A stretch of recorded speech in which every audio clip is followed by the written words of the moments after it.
어딜 봐도 먹는 거 투성입니다. 어느 시대가 오늘처럼 먹는 것에 열광적이었을까 싶습니다. 조금 그 유행이 지나간 듯 하지만 여전히 인생 최대의 질문은 오늘 뭐 먹지? 입니다. 돈이 없다고 그냥 먹는 사람 없습니다. 끼니를 때운다고는 하지만 그래도 이 질문이 유효합니다. 예산이 많고 예산이 적어서 선택의 가짓수의 문제가 있는 것 뿐이지 선택 그 자체가 사라지지는 않습니다. 그리고 이걸 당연한 것으로 자연스러운 것으로 여깁니다.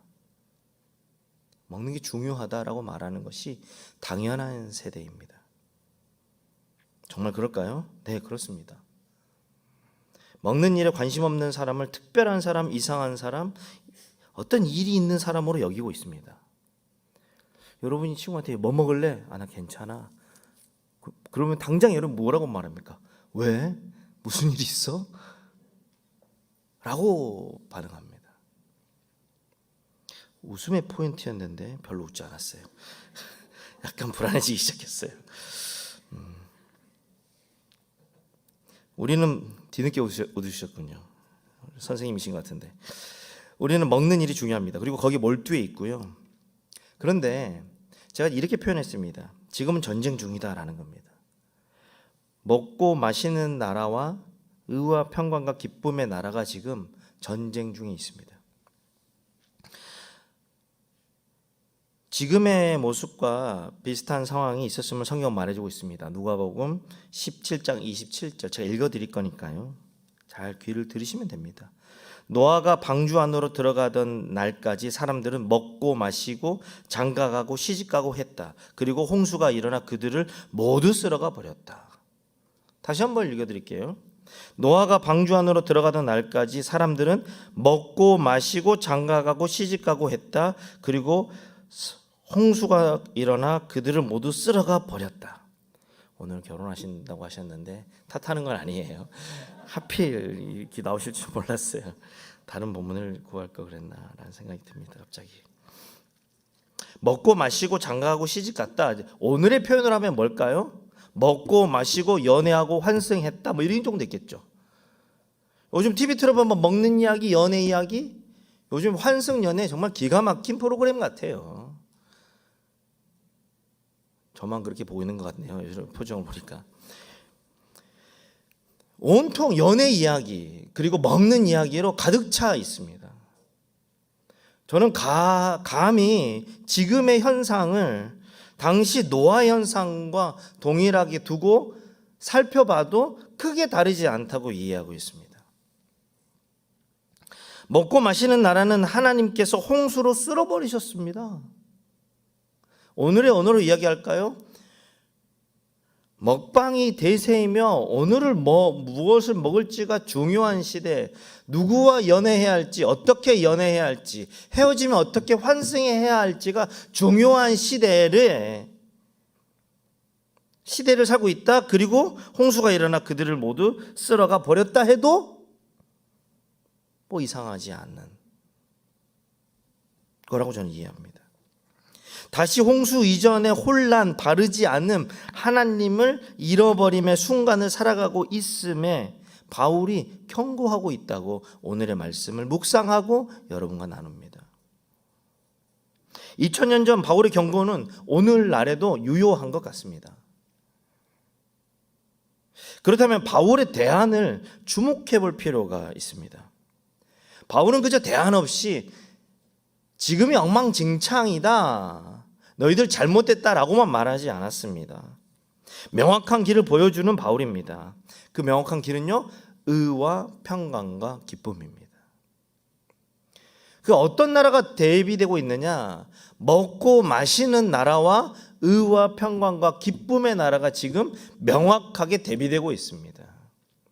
그리고 제가 여러분에게 이야기합니다. 먹고 마시는 나라는 바울이 쓴 시점에서 2000년 전, 그 더 전에 이미 끝났음을 말해 주었고 확인했고, 바울은 다시 이야기했고 2000년이 지난 오늘날에도 여전히 이 먹고 마시는 나라와 의와 평강과 기쁨의 나라가 전쟁하고 있는 현실 앞에 서 있다라는 것으로부터 오늘의 설교를 출발하면 좋겠습니다.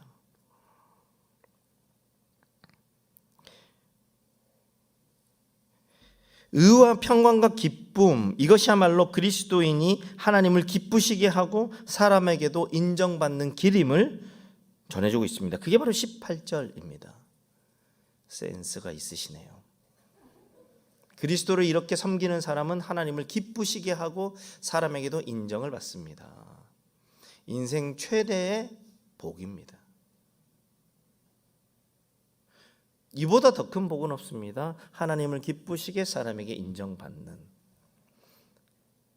우리는 하나님을 기쁘시게는 하는데 인정 못 받을 때가 너무나 많고, 인정은 받고 사는데 하나님을 기쁘시게 못할 때가 너무 많아서 괴롭고 불안하며 교회에 나오는 겁니다.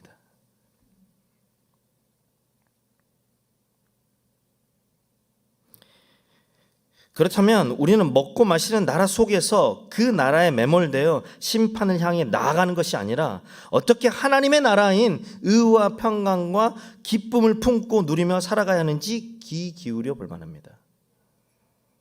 왜요? 저와 여러분은 심판의 길로 가고 싶지 않거든요. 그렇죠? 저만 그런가요? 네라고 크게 대답해 주셨으면 좋을 뻔했습니다. 네, 고맙습니다. 이제 서론이 끝났어요. 서론이. 제가 무슨 말하는지 알고 계시죠?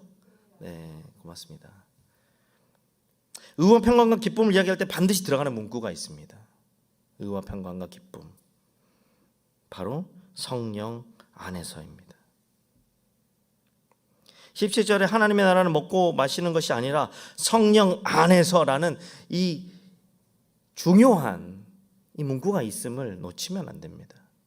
성령 안에서 의와 평강과 기쁨입니다. 세상이 말하는 기준과 좀 다르다라는 것을 말씀드립니다.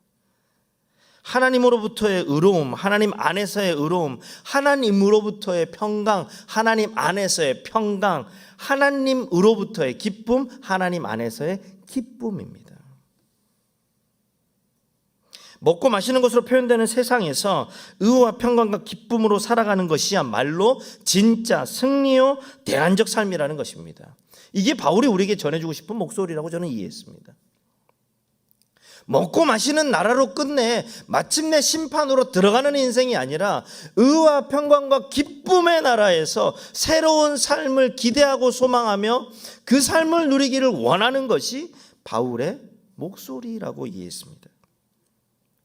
이것을 오늘의 말씀이 구체적으로 우리에게 전해주고 있습니다. 그래서 오늘은 하나님으로부터의 의로움이 무엇이며 하나님으로부터의 평강이 무엇이며 하나님으로부터의 기쁨이 무엇인지 알면 되는 겁니다. 그렇잖아요. 제 기준에서 가장 나쁜 설교자는 먹고 마시는 나라를 탈출하십시오. 의와 평강과 기쁨의 나라로 들어가십시오. 아멘 하고 내려간 사람은 나쁜 사람이에요. 여러분도 동의하시나요? 네, 알겠습니다. 어쩌라고요? 의가 뭔데요? 평강이 뭔데요? 기쁨이 뭔데요를 설명해 주지 않으면 나쁜 사람입니다. 저는 좋은 사람입니다. 이제부터 의로움이 무엇인지, 평강이 무엇인지, 기쁨이 무엇인지 성령 안에서 하나님 안에서 그것을 여러분과 함께 풀어보고자 합니다. 하나님은 우리에게 새로운 정체성을 부여하고 있습니다. 바로 의로움입니다. 바울은 로마서 앞에서 많은 부분을 할애하여 의로움에 대해서 설명해 주었습니다. 여러분이 지난 몇 달 동안 들은 이야기예요. 잘 생각이 안 나시죠? 네, 그렇기 때문에 다시 오늘 반복하는 거예요. 복음은 반복적인 겁니다. 아멘을 작게 해주셔서 좋네요.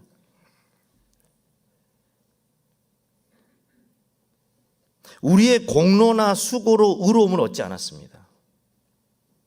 하나님의 은혜로 값없이 의롭다함을 얻었습니다. 선물로 받은 것뿐입니다.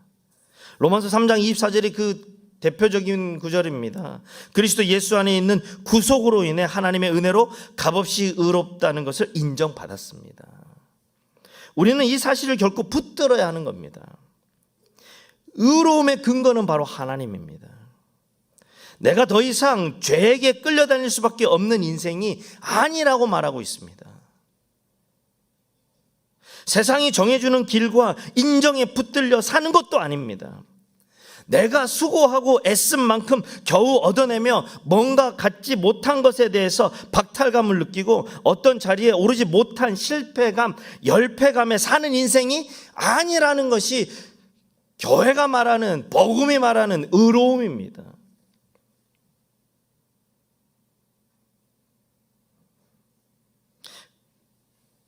우리는 앞에서 말한 세상으로부터 구원받았고 새로운 일상을 살아내는 주인공으로서 부름받았으며 새 트랙 위에 인생이 서 있음을 말해주고 있습니다. 새로운 길에서 새로운 시각으로 살 수 있도록 인도함 받아서 지금 이 자리인 겁니다. 여러분 어떻게 이곳에 오셨습니까? 네, 버스 타고 왔습니다 라고 말할 수 있지만 그 버스 역시 주님이 부르지 않으면, 주님이 허락하지 않으면, 주님께서 여러분을 의롭다 말하지 않으면 결코 우리는 이 자리를 얻을 수 없습니다. 그냥 어쩌다 이곳에 앉아 있는 것이 아닙니다. 예수 그리스도의 십자가의 구속의 사건으로 말미암아 대속이 이루어졌으며 그 대속의 은혜로 말미암아 아무런 값없이 이 자리에 앉아 있는 겁니다. 그리고 하나님을 하나님이라고 부르며 찬양하며 기도하며 예배하며 하나님의 사람으로 살아가고 있는 것입니다. 내가 정말 의롭습니까? 여러분이 앉아 있는 것이 증거입니다. 예배의 자리는 부르지 않으면 올 수 없는 자리입니다.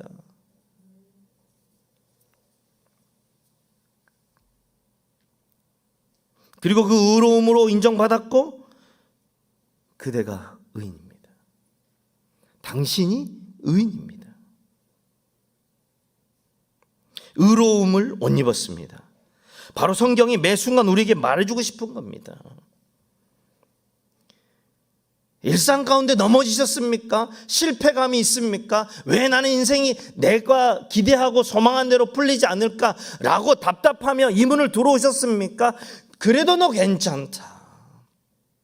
그런 너를 내가 살려주겠다. 그런 너를 내가 보호하겠다. 그런 너를 지키겠다. 그런 너를 반드시 세우겠다라고 약속하시고 그렇게 마침내 해내시는 하나님이 우리로 하여금 의롭다고 말한 겁니다.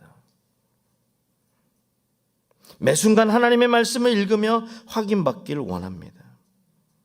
하나님을 가까이 하는 삶을 놓쳐서는 안 됩니다. 저는요, 하나님을 가까이 하라 라고 말하면 하나님은요, 신학적으로 세 가지 모습으로 드러납니다. 첫 번째, 설교 중에.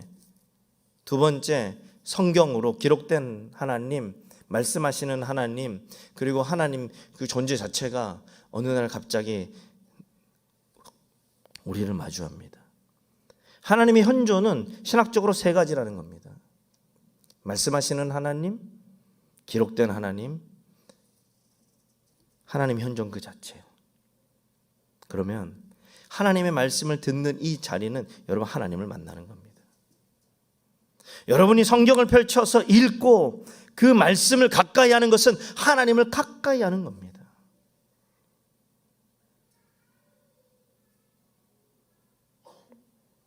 보호하시고 인도하시며 건지시고 일으키시겠다고 언제 어디서나 네가 어떤 상황과 환경 속에 있든지 반드시 내가 건져내리라 약속하시는 하나님의 음성을 듣기 원합니다. 그 음성을 마주해야 합니다. 그래서요, 하나님 안에서의 의로움의 자리를 얻은 여러분, 성경을 읽으세요. 성경을 읽으세요. 하나님의 말씀을 제발 읽으세요. 하나님의 말씀을 제발 읽으세요. 하나님의 말씀을 읽는다는 것은 하나님을 마주하는 일이요, 하나님께서 말씀하시는 의로움의 삶을 다시 한번 회복하고 다시 한번 확인하는 일입니다.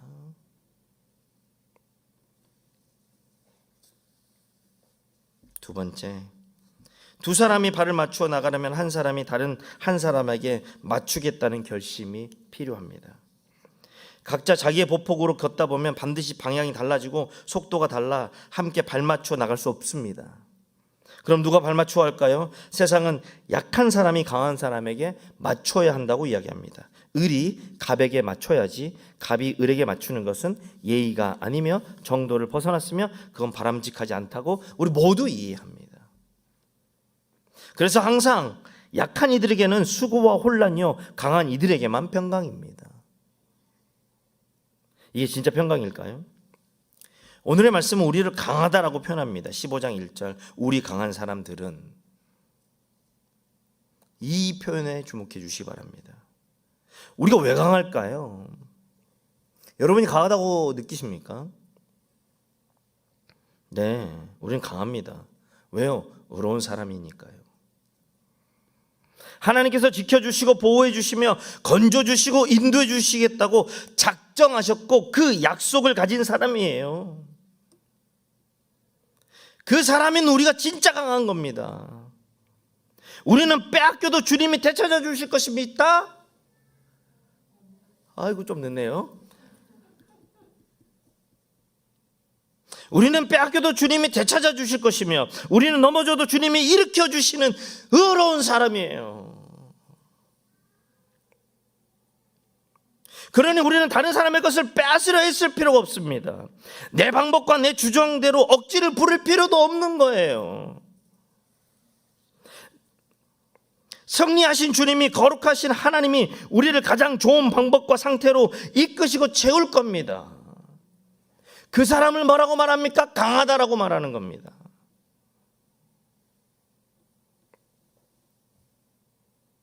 우리는 기꺼이 타인에게 맞춰줄 수 있습니다. 강하니까요. 연약한 사람들의 약점을 감싸주고 그들의 주장대로 할 수 있도록 내어줘도 됩니다. 그리고 우리는 타인의 기쁨을 위해 수고하면 좋겠습니다. 이를 실천하는 사람들로 인해 평강이라는 것이 드러납니다. 이루어집니다. 그때의 평강의 삶의 순간과 삶을 살게 되는 줄 믿습니다. 하나님으로부터의 평강은요, 우리는 의로움으로부터 출발한 자신의 정체성을 분명하게 확인하고 명확하게 이해하는 사람이 누리는 평강입니다. 내가 아등바등 빼앗지 않아도 필요하면 하나님이 주실 거라는 믿음이 있다면, 내가 잃어버린 것을 내 힘의 모든 것을 동원해서 찾지 않으면 결코 얻을 수 없다라는 인생이 아니라 하나님께서 내 것을 찾아주실 거라는 믿음이 있다면 내 손에 없는 것에 대해서 불안해하지 않습니다. 내가 갖지 못한 것, 내가 얻지 못한 것으로 발을 동동 구리지 않습니다. 왜요? 하나님이 채우시니까요. 하나님이 돌려주실 것이고요, 필요한 때에 명확하게 채워주시니까요. 그러니 우리는요, 강한 사람이라고 말할 수 있어요.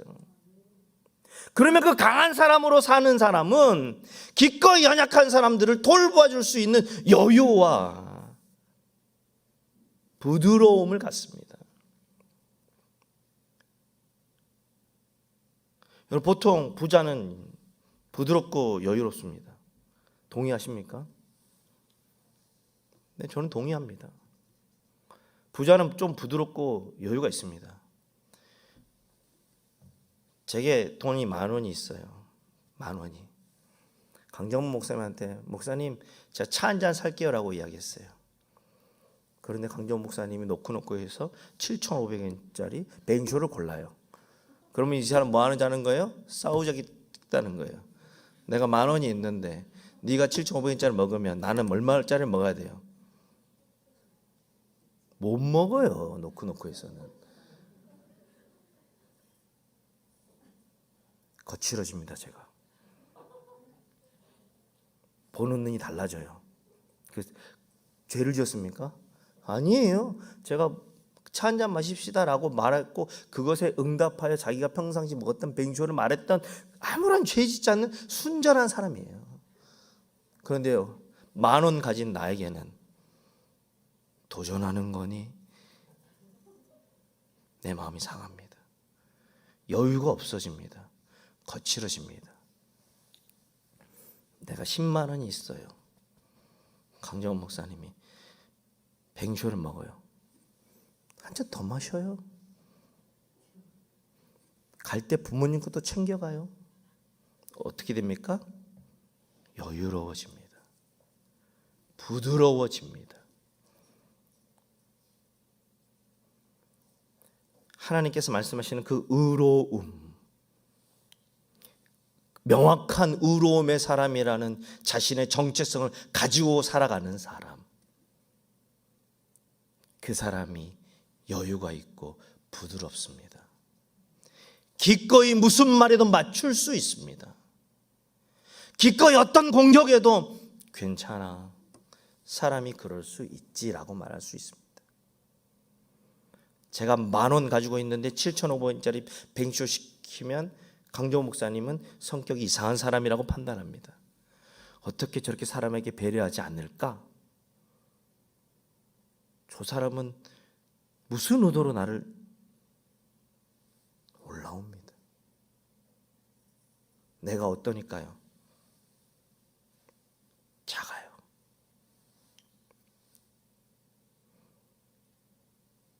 내가요, 쪼잔해요. 여유가 없어요. 부드럽지 못해요. 뭐 때문에요? 내가 가진 재력 때문에. 내 영혼이 건전하고 건강하고 깊고 넓으면, 다른 이야기라 하는 게 아닙니다. 의로움에 명확하고 분명한 삶을 산다면, 내가 기대하고 소망하는 일이 이번에 넘어졌으면 하나님의 뜻이 있을 거야, 하나님의 방법이 반드시 보일 거야 라고 부드럽게 넘어갈 수 있습니다. 여유를 가지며 더 멀리 세상을 기대할 수 있습니다.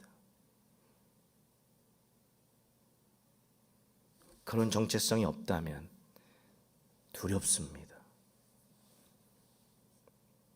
공격으로 받아들입니다. 여유란 눈을 씻고 찾아봐도 얻게 됩니다. 다시요, 하나님으로부터 의로움은 어떻게 여러분이 확인합니까? 여러분 존재 자체예요. 그게 흔들리십니까? 성경을 읽으세요. 제가 말합니다. 하나님의 말씀에 붙들리세요. 하나님의 말씀을 읽으라는 거예요. 하나님의 말씀에 붙들려서 그 말씀과 함께 살아가세요. 그러면 그 말씀은요, 여러분이 얼마나 귀하고 아름다우며 결코 놓치지 않으며 반드시 아름답고 크고 놀랍게 만들어 주실 것이라는 하나님의 확신과 하나님의 열심을 발견하게 될 거예요. 그런 정체성으로 청년이 산다면 그 청년의 삶은요, 평강하다라는 거예요. 그 청년의 삶은요, 연약한 사람을 넉넉히 돌볼 수 있는 여유와 부드러움을 장착하게 된다라는 거예요. 똑같은 이야기를 거꾸로 하겠습니다. 하나님의 말씀을 가까이 하지 않습니다. 의로움의 자리가 희미합니다. 결국 내가 감당해야 됩니다.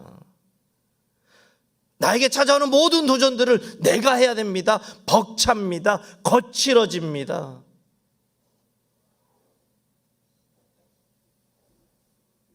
여유란 눈을 씻고 찾아봐도 얻게 됩니다.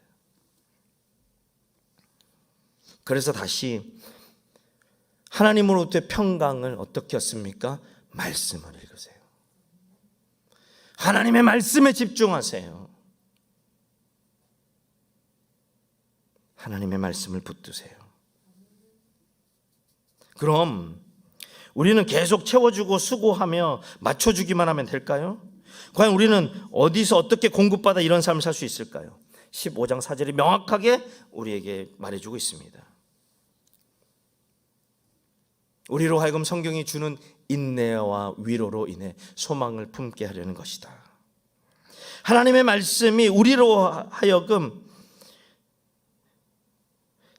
네가 채워줘도 수고해도 맞춰줘도 괜찮다고 뭐 해줍니까? 위로해 줍니다. 하나님의 말씀이요.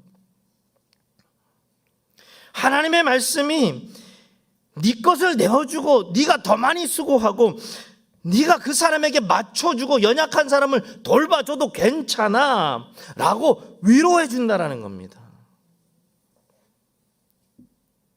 그럴 수 없다고 이해하고 고백하는 순간 인내하게 해줍니다.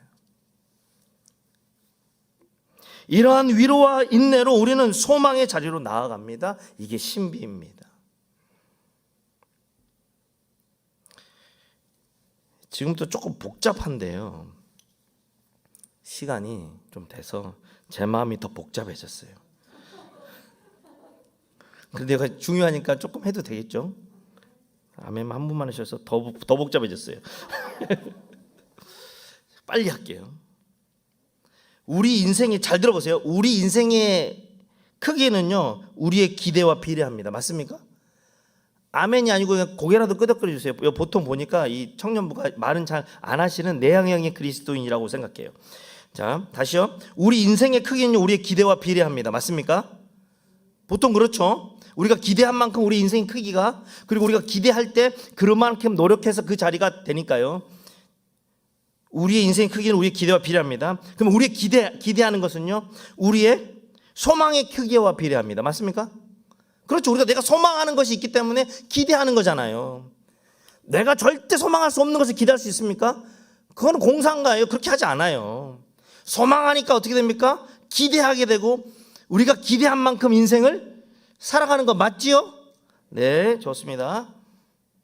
그러면 질문합니다. 소망은 어디서 결정됩니까?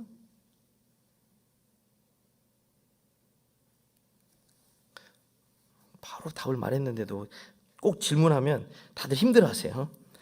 봐보세요. 성경이 주는 위로와 인내로부터 소망이라고 그랬습니다. 다시 한번 띄워주세요. 15장 4절. 우리로 하여금 성경이 주는 인내와 위로로 인해 우리는 무엇을 품는다 그랬습니까? 소망을 품는다 그랬어요. 결국 출발은 어디입니까? 하나님의 말씀으로부터 우리는 위로와 인내를 배우게 될 것이며 우리는 그 위로와 인내만큼의 무엇을요? 소망을 품는 인생이 돼요. 소망을 품은 만큼 뭐가 생깁니까? 기대가 생깁니다. 기대를 한 만큼 인생이 어떻게 됩니까? 크기가 결정됩니다. 결국 내 인생의 크기는 어디서 결정됩니까? 하나님의 말씀을 읽는 것에서 결정됩니다. 이거를 개발하려고 얼마나 노력했는데 제가 허튼 소리 하지 않고 논리적으로 하나씩 3단 논법을 써서 이야기해 드리는 거예요. 이게 가능해? 네, 이게 가능해요. 이게 가능한 트랙, 새길 진리가 바로 신앙이에요. 저와 여러분이 믿고 복음 안에서 사는 건, 신앙인의 삶을 사는 것은요 어떤 거예요? 말씀이시 기록된 하나님을 내가 마주함으로 말미암아 거기서부터 위로와 인내를 배우며 내가 받은 위로와 인내만큼 내 소망의 크기가 결정되고 내 소망의 크기만큼 내 인생의 기대가 결정되며 내 인생의 기대만큼 내 인생이 채워지는 거예요. 내가 감히 바라지 못할 소망과 기대가 현실의 삶으로 나타나 그 삶을 살아가는 주인공이 될 때 놀라움을 동반한 기쁨과 감격과 나아가 환희가 경험됩니다. 빨리 이야기하니까 못 알아보시는 분이 있어서 설명할게요. 우리가 생각하는 소망은요 내 가늠 안에 있습니다. 다시요. 우리가 생각하는 소망은요 내 가늠 안에 있습니다. 전혀 내가 이루지 못할 걸 소망하지 않잖아요. 그렇지 않나요? 우리 강정모 목사님께서 세계 최고 미녀 대회에 나가신 분과 결혼하겠다 그런 소망을 품지는 않겠죠. 우리의 가늠 안에서 우리는 소망을 품게 됩니다. 자기가 할 수 있는 범위 내에서요. 이게 살아가는 방법이거든요. 그런데요, 성경은 소망이 어디서 나온다 그럽니까? 하나님의 말씀으로부터 주는 위로와 인내로부터, 하나님의 말씀이 주는 위로와 인내를 통과하여 소망이 어떻게 됩니까? 만들어지는 거라고 말하고 있습니다. 그러면요, 그 소망은요, 내 가늠을요 벗어날 수도 있어요. 내가 감히 한 번도 바라지도 가늠해보지도 못한 소망이 나한테 덜컥하고 올 수 있어요. 왜요? 하나님의 말씀이 주는 위로와 인내를 통과할 때. 그리고 그 소망을 내 삶의 기대에 맞추어 그게 마침내 이루어지면 바로 그때 뭐가 나옵니까? 기쁨이 나오는 거죠. 하나님이 주시는 기쁨, 하나님으로부터 성령 안에서의 기쁨이 바로 이걸 저는 말한다고 이해합니다. 우리가 왜 기뻐합니까? 왜 환희를 펼칩니까? 내가 감히 생각하지도 못한 삶의 소망이 마침내 나의 현실이 되어 그 주인공으로 내가 살아가고 있을 때 말할 수 없는 기쁨이 솟아올라오는 거예요. 이거 하면 좋겠다. 그러니까 어떻게 설명하면 좋을까요? 우리 딸이요, 아빠 나 핸드폰 하나 사줬으면 좋겠어요. 그럼 제가 아이폰 프로 13을 사줍니다. 그러면요, 기쁠까요? 이것도 잘못된 예 같습니다. 여러분의 반응이 별로. 아이폰이 뭔지는 아시죠?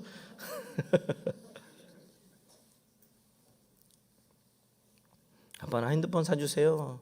자기는 자기 간음으로 소망했어요. 아이폰이었으면 좋겠어요. 최신형은 아니어도 그게 소망입니다.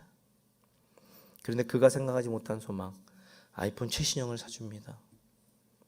그리고 기대하지 않았던 아이패드도 최신형으로 사줍니다. 그리고 기대하지 않았던 맥도 같이 사줍니다. 삼위일체가 필요해. 그리고 애플 케어를 기꺼이 넣어줍니다. 그때 뭡니까? 기쁨인 거예요. 와, 아빠. 기대하지도 바라지도 감히 상상하지도 않는 소망, 어디로부터 옵니까? 하나님의 말씀이 주는 위로와 인내로부터 나옵니다. 그래서 강조합니다. 말씀을 읽읍시다. 말씀을 읽읍시다. 여기까지 하고 마치면 제목과 전혀 상관없는 설교가 되어서 이제 제목과 맞추는 놀라운 기술을 여러분 보게 될 겁니다. 자, 잘 들어보세요. 제가 오늘 강조한 게 뭡니까? 말씀을 읽습니다. 기왕 읽는 거 밑줄을 그으며 읽으세요. 우리 아이들한테 맨날 하는 이야기인데, 믿지 않는 사람들이 신앙인들이 일요일마다 쉬고 충전하고 제대로 힐링해야 하는데 교회 나가 예배하는 것을 시간 낭비의 삶이라고 비난합니다. 야, 피곤해 죽겠는데 무슨 교회까지 가냐. 직장 생활의 연장이라고 할 수 있는 직장 생활에 새로운 전기를 마련할 수 있는 기회가 되는 일요일 회식과 일요일 특별한 모임에 빠지는 것을 어리석음이라고 생각하고 안타까워합니다. 교회만 다니지 않습니다. 기꺼이 자기의 수입의 10분의 1을 떼어서 아무런 보상 없이 헌금을 하고 앉아 있습니다. 미친 것 아니야? 라고 생각합니다. 여러분이 그냥 11조를 해서 그렇지 사실 미친 일이라고 생각하는 사람들이 많습니다. 어떻게 세금을 그렇게 떼가도 분노함이 있는데. 그들에게는 신앙인의 주일 예배가 신앙인의 수고와 신앙인의 헌신이 걸림돌입니다. 인생에서 믿지 않는 사람들이 신앙인들이 성경을 붙들고 살아가는 것이 쓸데없는 일이라고 비난합니다. 그 시간에 전문 서적을 읽어 자신의 능력을 배가시킬 수 있는데, 그 시간에 다양한 인문학적 소양을 쌓는 독서를 할 수 있는데, 굳이 알지 않아도 되는 아주 작은 민족 이스라엘의 고문서에 빠져 시간을 낭비하는지 이해할 수 없다고 말합니다. 성경 읽기는 그들에게 교양과 전문성을 쌓는 일에 걸림돌이 됩니다. 하지만 그들이 모르는 것이 있습니다. 만물의 주인 되시는 하나님을 알아야 만물을 잘 살아낼 수 있다는 사실을 모릅니다. 만물의 주인 되시는 하나님, 그 하나님을 잘 알아야 진짜 좋은 인생을 살 수 있다는 것을 몰라요. 세상의 모든 것의 주인 되시는 하나님의 도우심과 인도로 이만큼 여기까지 살아가고 있다는 사실도 몰라요. 우리는 이 사실을 아는 강한 사람들로서 기꺼이 거룩한 낭비를 감당하기를 원합니다. 공동체 안에서 배우며 성경의 말씀을 가까이 하며 하나님 앞에서의 삶의 깊이와 넓이와 길이를 풍성하게 하는 시간을 결코 외면하지 않기를 원합니다. 하나님의 말씀을 읽으며 하나님 나라의 공동체로 살아가는 것은 먹고 마시는 나라에서는 걸림돌이 되지만 아닙니다. 진짜 세상의 디딤돌이 되는 겁니다. 와 하고 놀랄 줄 알았어요. 의로움, 정체성, 평강을 위한 수고, 그리고 마침내 경험하는 기쁨, 환희는 하나님 나라의 백성으로 하나님의 말씀에 비추어 살기로 작정한 저와 여러분에게는 걸림돌이 아닌 디딤돌입니다. 아름답지 않습니까? 정해진 본문과 제목에 맞추어 마무리하는 이 능력, 뿌듯해하고 있습니다.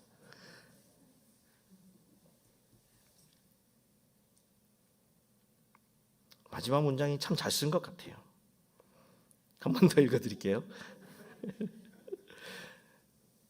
의로움의 정체성, 평강을 위한 수고, 그리고 마침내 경험하는 기쁨, 환희, 하나님 나라의 백성으로 하나님의 말씀에 비추어 살기로 작정한 여러분에겐 이 모든 것이 걸림돌이 아닌 디딤돌 위에서 새 길을 보고 새 소망과 기대를 품게 되는 줄 믿습니다. 잘 썼죠? 전 되게 만족한 설교입니다. 시간이 좀 지나서 죄송합니다. 여러분, 먹고 마시는 나라와 의와 평강과 기쁨의 나라가 전쟁 중에 있다는 사실을 놓치면 안 됩니다. 그리고 그 의로움은, 그 평강은, 그 기쁨은 바로 하나님의 말씀을 마주하는 것으로부터 시작되는 겁니다. 아무것도 아닌 일과 같은 하나님의 말씀을 밑줄을 그으며 읽는 삶, 그 말씀을 붙들고 살아가는 삶. 저는요, 여러분에게 직장생활 하지 말고 관계하지 말고 아무것도 하지 말고 주의 말씀만 읽으십시오라고 절대 말하지 않았습니다. 여러분의 일상 속에서 결코 말씀을 놓치지 말라고 말씀드립니다. 하나님의 말씀이 여러분이 얼마나 의로운 사람인지 확인시켜 줄 것입니다. 하나님의 말씀이 여러분이 그 의로움으로 인해 얼마나 강한 사람인지, 얼마나 부드럽고 여유가 넘칠 수 있는 사람인지 확인하시길 원합니다. 그리고 성경이, 하나님의 말씀이 주는 인내와 위로를 통해 여러분의 소망이 만들어질 줄 믿습니다. 그리고 그 소망 때문에 여러분의 인생의 크기가 결정될 겁니다. 그리고 와 하고 놀라시면 됩니다. 그때가 기쁨이요 환희입니다. 그게 하나님 나라인 줄 믿습니다.